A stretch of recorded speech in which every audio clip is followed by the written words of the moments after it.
On the 24th of March, the UK government declared the country was going into a 3-week lockdown. 3 days later, on the 27th, Italian author Francesca Melandri sent a letter to the UK via The Guardian with the visions of our immediate future.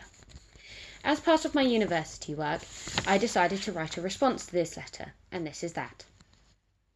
You do not know me, but I live in the UK and read the wonderful letter you sent us. Whilst I believed what you had written, I did not understand it at the time. It was unimaginable back then. However, as time has passed and lockdown goes on, I reread your letter, and every time it makes more sense as my life does indeed follow your predictions. I started off baking. Banana bread, cupcakes, a rather impressive Easter cake if I do say so myself. And we ate. Oh, how we ate. My partner can now only fit into 3 pairs of bottoms. PJs, a pair of jeans, and his shorts, whilst his tops, once baggy, now look painted on. It took a while, but I started trying to learn other languages, by following tips I'd seen online. My dice got used for the first time in forever, as a diary generator became my most helpful tool.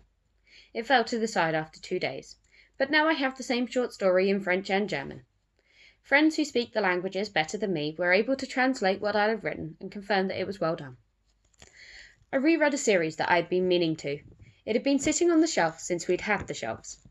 The Selection series is set in a semi-apocalyptic future after America has fallen and World War III happened. I craved the Hunger Game and Uglies. I settled for dealing with dragons. My phone was actually used as a phone rather than a glorified handheld games console, as university switched to Zoom and checking in on my mother was done on WhatsApp. I miss her and the rest of my family, but mostly I miss seeing my fur babies. I say I mean my family's. Evan and Rusty with my nan and aunt, Scrappy with mum, dad and brother. Don't get me wrong, I love my family, but they understand words and video calls. I worry the dogs will think I've abandoned them. Briefly, I attempted yoga in order to tone up. For about a week I would get up early and follow a video, and then I was too tired one day, and like the language learning, it fell to the side. Instead I clung to smoking. It meant I could go outside and stand on the doorstep for a few minutes without looking like a bellend. My humour switched from gallows to mean. I already had a dark gallows humour, but after discovering how to use Photoshop, I started making memes to share with selected friends. None of them were nice, and I feel a little bit guilty for creating them, but it was something to do. I keep up to date with people by talking on the doorstep with them, either whilst they were passing or coming to pick something up. There is a weekly meeting with my aunt as we flout the rules under the guise of shopping. We say that she is helping a vulnerable household, and it's not wrong. I'm diabetic, I count as vulnerable, but my partner and I don't both need to go. We do anyways. I get fed up with seeing people criticising Boris Johnson on social media. We know he could have handled this whole situation better, but what would they have done? I'm not a Boris supporter, but I feel sorry for him. He can't do anything without being called a fool or an idiot. People like to look at things from one aspect rather than the whole picture. Yes, it is dangerous for people to go back to work right now, but the government can't afford to pay the whole country to sit at home forever.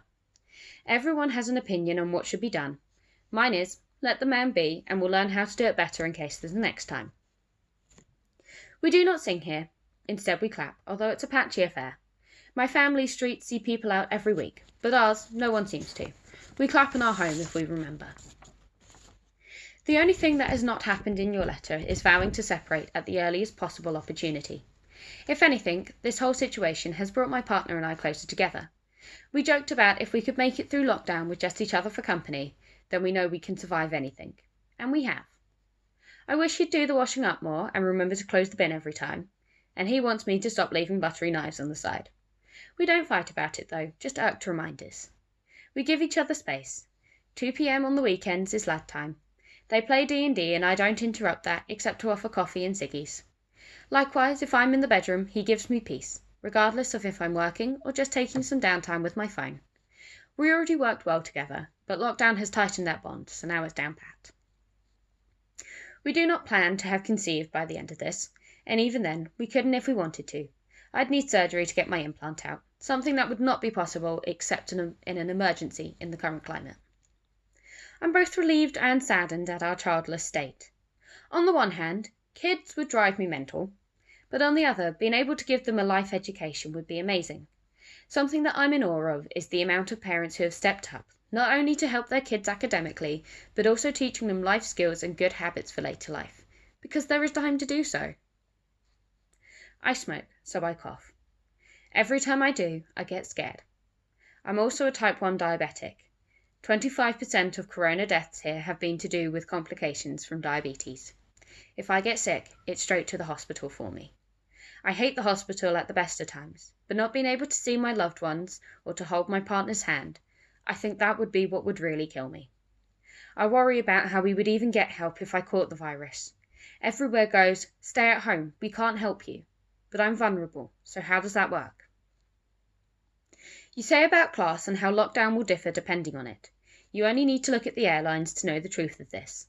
I have friends in EasyJet who had to fight to be furloughed, and Richard Branson's comments on Flybe turning hypocritical as he begs for a handout for his own airline. He could pay all his staff a full wage for a year and not miss a penny of it. It's disgusting. There will be those who say, but he worked hard for that money. Yes, he did.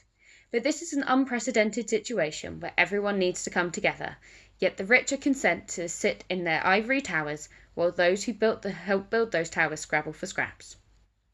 Times are scary, and I agree the world will never be the same. Except, maybe it will be. I do not feel as though large changes will happen once this is over. We will all re-enter the rat race, and the pleasantness of unlimited free time will become a wistful memory. But there will be small changes, almost inconceivable. The meaning of community, the next generation's ability to entertain and motivate themselves, people walking and cycling more. Maybe I'm being both too hopeful and too cynical. Either way, what we take from this as a country, as a planet, remains yet to be decided.